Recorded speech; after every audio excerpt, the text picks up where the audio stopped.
السلام علیکم۔ کہتے ہیں کہ کسی جگہ ایک شخص رہتا تھا جس کے 3 بیٹے تھے۔ اس شخص نے اپنے تینوں بیٹوں کے نام عبداللہ رکھے ہوئے تھے۔ دن گزرتے رہے حتیٰ کہ اسے مرض الموت نے آن لیا۔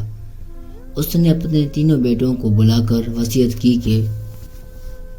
کہ عبداللہ کو وراثت ملے گی، عبداللہ کو وراثت نہیں ملے گی اور عبداللہ کو وراثت ملے گی۔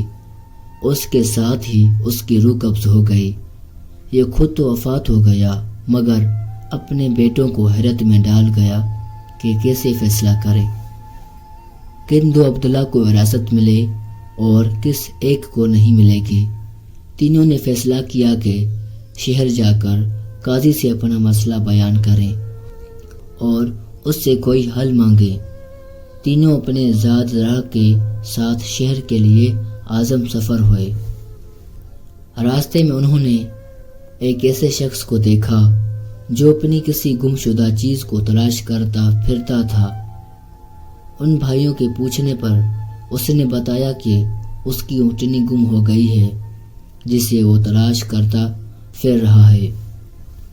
ایک عبداللہ نے پوچھا، کیا تیری اونٹنی ایک آنکھ سے کانی تھی؟ اس آدمی نے کہا، ہاں ایسا ہی تھا۔ دوسرے عبداللہ نے پوچھا، کیا تیری اونٹنی ایک ٹانگ سے لنگڑی تھی؟ تو اس آدمی نے جلدی سے کہا، بالکل صحیح، میری اونٹنی واقعی ایک ٹانگ سے لنگڑی تھی۔ تیسرے عبداللہ نے اونٹنی کے مالک سے پوچھا، کیا تیری اونٹنی کی دم کٹی ہوئی تھی؟ تو اس نے خوشی سے کہا، بالکل ٹھیک، میری اونٹنی کی دم بھی کٹی ہوئی تھی۔ بس اب جلدی سے بتا دو میری اونٹنی کہاں ہے؟ تینوں عبداللہ نے مل کر جواب دیا، بخدا ہمیں آپ کی اونٹنی کے بارے میں کوئی علم نہیں، ہم نے اسے ہرگز نہیں دیکھا۔ اونٹنی کا مالک ان کی یہ بات سن کر غصے سے پاگل ہو گیا۔ اس نے فیصلہ کیا کہ اسنوں کو کھینچ کر قاضی کے پاس لے جائے گا۔ اسے پورا یقین تھا کہ اس کی اونٹنی کو یہ تینوں ذبح کر کے کھا چکے ہیں اور اب اپنے جرم کو چھپانے کے لیے جھوٹ بول رہے ہیں۔ اونٹنی والے نے جب تینوں کو اپنا ارادہ بتایا تو انہوں نے کہا، ہمیں کوئی اعتراض نہیں کیونکہ ہم خود بھی قاضی کے پاس ہی جا رہے ہیں۔ جب یہ چاروں قاضی کے پاس پہنچے تو اونٹنی والے نے قاضی سے اپنا قصہ بیان کیا۔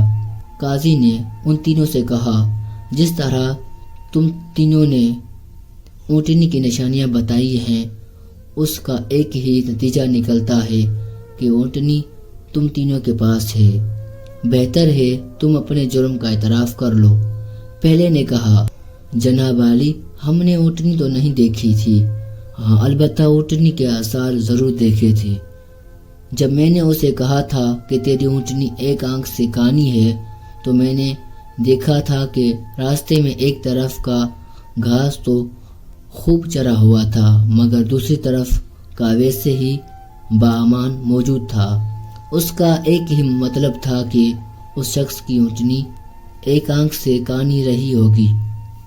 دوسرے عبداللہ نے کہا، میں نے دیکھا کہ راستے میں 3 قدم تو گہرے لگے ہوئے ہیں، جب چوتھا قدم زمین پر معمولی پڑا ہوا تھا، جس کا مطلب بس اتنا ہی بنتا ہے کہ جانور لنگڑا بھی تھا۔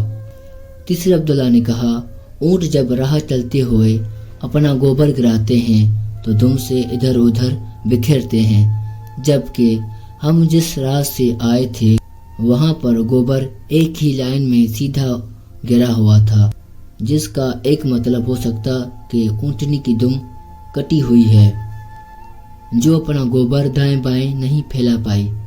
قاضی نے بغیر کسی دیر کے اس آدمی کی طرف دیکھا اور کہا، تم جا سکتے ہو، تمہاری اونٹنی ان لوگوں کے پاس نہیں ہے اور نہ ہی انہوں نے اسے دیکھا ہے۔ اونٹنی والے شخص کے جانے کے ان تینوں بھائیوں نے قاضی سے اپنا قصہ بیان کیا، جسے سن کر قاضی بہت حیران ہوا۔ ان تینوں سے کہا، تم آج کی رات مہمان خانے میں ٹھہرو، میں کل تمہیں سوچ کر کوئی حل بتاؤں گا۔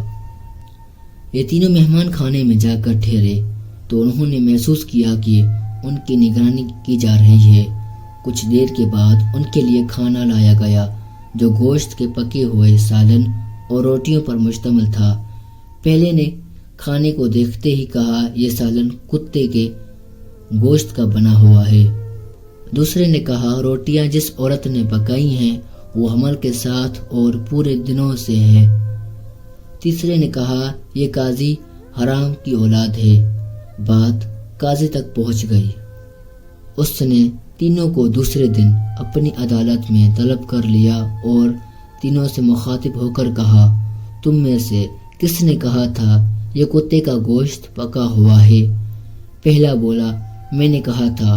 قاضی نے باورچی کو بلوا کر پوچھا تو اس نے اعتراف کر لیا کہ پکانے کے لیے کچھ نہیں تھا، تو اس کو شرارت سوجی اور اس نے کتا مار کر اس کا گوشت پکایا اور ان کو کھانے کے لیے بھجوا دیا۔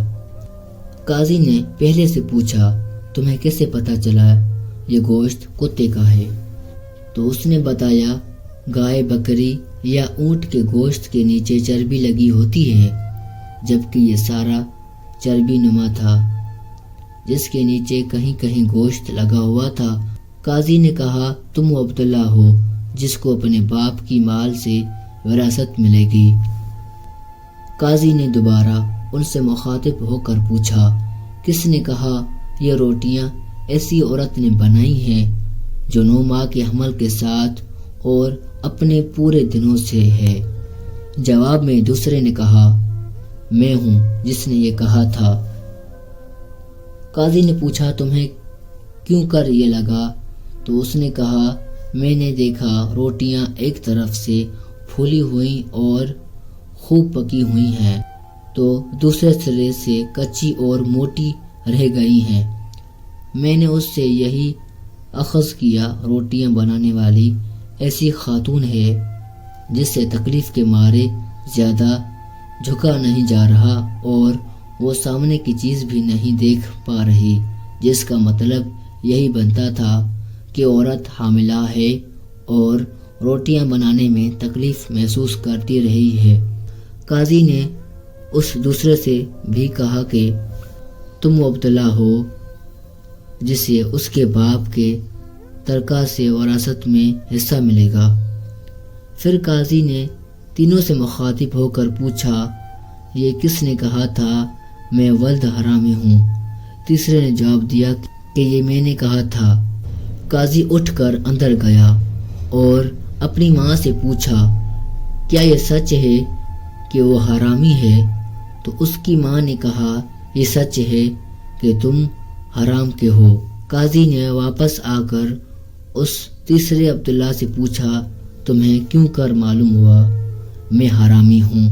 تو اس نے جواب دیا، اگر تم حلالی ہوتے تو مہمان خانے میں ہم پر نگران نہ مقرر کرتے، نہ ہی کتے کا گوشت پکوا کر ہمیں کھانے کے لیے بھجواتے اور نہ ہی کچی روٹیاں کسی مظلوم عورت سے بنوا کر ہمیں کھلواتے۔ قاضی نے اسے مخاطب کرتے ہوئے کہا کہ تم وہ عبداللہ ہو جسے اس کے باپ کے مال سے وراثہ نہیں ملے گا۔